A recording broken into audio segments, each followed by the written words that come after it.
Today I'm going to show you how to use Quizlet in the classroom. The first thing I did was create an account.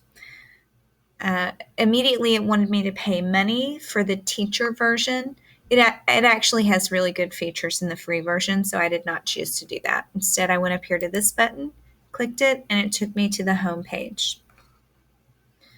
Quizlet allows you to create flashcards for your students, or the students can create flashcards for themselves.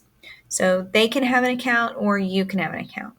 The easiest way to do it is to create an account for yourself and then search. Since there's no reason to reinvent the wheel, search for the concept that you are teaching at the time. Let's say I'm teaching the novel The Giver.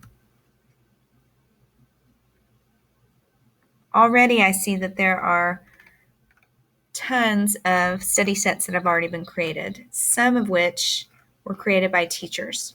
You have to be very careful though, because if you click on it, you'll see that it either will or won't work for your purposes. This will not work for me. It's clearly a different language, and that's not going to help my students.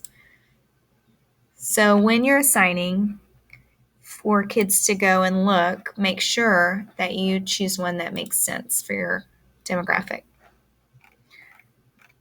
It does show you if teachers created them, though. This one has 8 terms. The others are created by students usually, so you want to be careful with those too, because the pictures may or may not be what you want to add to your class. So these look pretty good, though. They're appropriate pictures. The words are defined. There will be some better ones. Usually I'm able to find one with part of speech.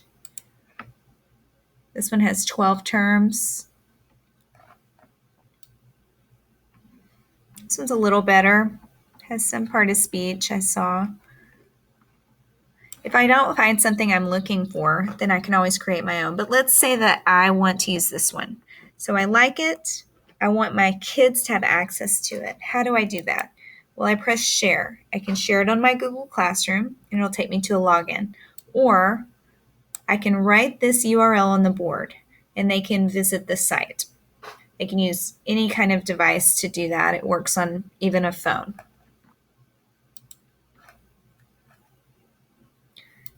Let's say I didn't find anything and would rather create my own.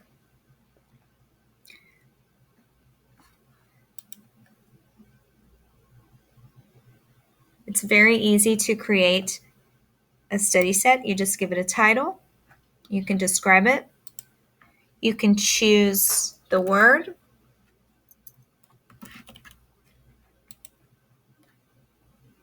And you can put in the definition.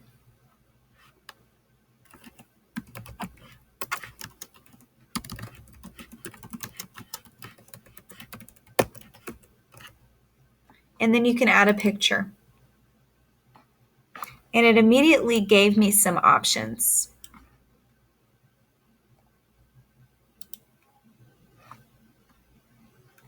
And then I move to the next one. When you're done, you hit create, and it will have a share button. Okay, it wants me to go through these motions because I haven't finished my study set, but it will have a share button, and the share button will look like the other one when we were in the Giver, and we'll be able to go ahead and get that URL shared out to them. You can also create a class and invite your students. It gives them a class code, much like Kahoot, but the easiest way to do it is to either create a study set, search for one that's already been made, or last year with my 7th graders, I had them create an account and they created their own study sets. I even took grades for them and they presented them.